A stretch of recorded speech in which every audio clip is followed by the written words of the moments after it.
CinemaOne caught up with Piolo during the launch of his newest project with Sunlife. This year, we're coming up with 12 photos each month, 4 elements po. And we personally chose everything from my files. We came up with the idea of coming up with 4 elements since most of my photos will be sunset, sunrise, nature, mountains, and puro stills talaga. Puro mga nature shots.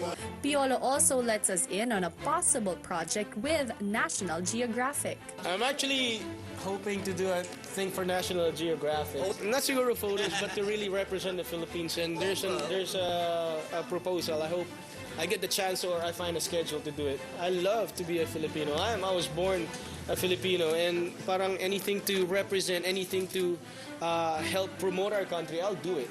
Piolo also says his piece on being one of the BIR's top celebrity taxpayers.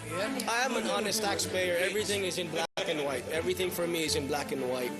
And of course, I present my books to my accountant, and I just pay everything that I have to pay. I don't want to mahabulin ako ng BIR. I don't want to say there was a discrepancy, but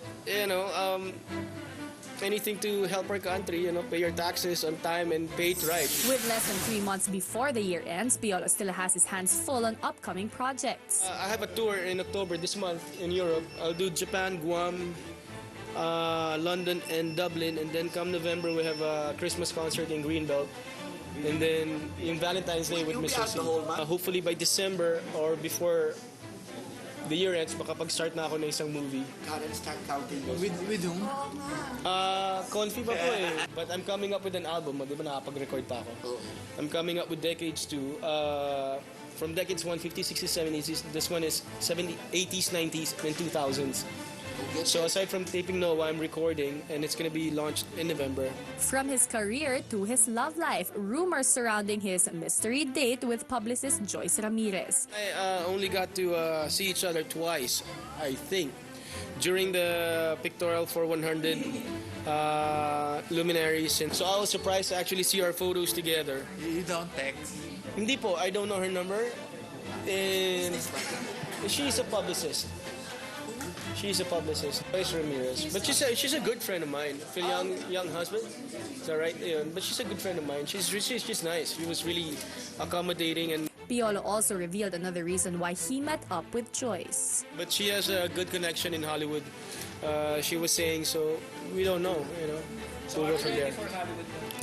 I'm fine here, I have my hands full in all the things I do for ABS, but you're movies. also ready for Hollywood.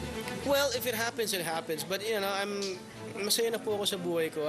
There are things that make you happy. Contento ako being a Filipino actor. If there's a break, of course, that's a bigger break and that's a bigger offer. Who wouldn't want that? The actor also shares with the press a few things about the much-anticipated Kimmy Dora sequel. Kimmy Dora team went to Korea to do Ocular because yung Kimmy Dora is going to be partly shot in Korea.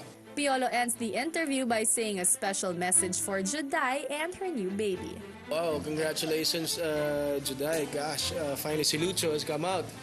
And a lot of people waited for it. So I'm happy for Judai and Ryan, Finally, they have their own baby boy. And I'm sure, I hope marami pa, Napakasipag ng mag-asawang yun, napaka-blessed. So I wish them well, of course.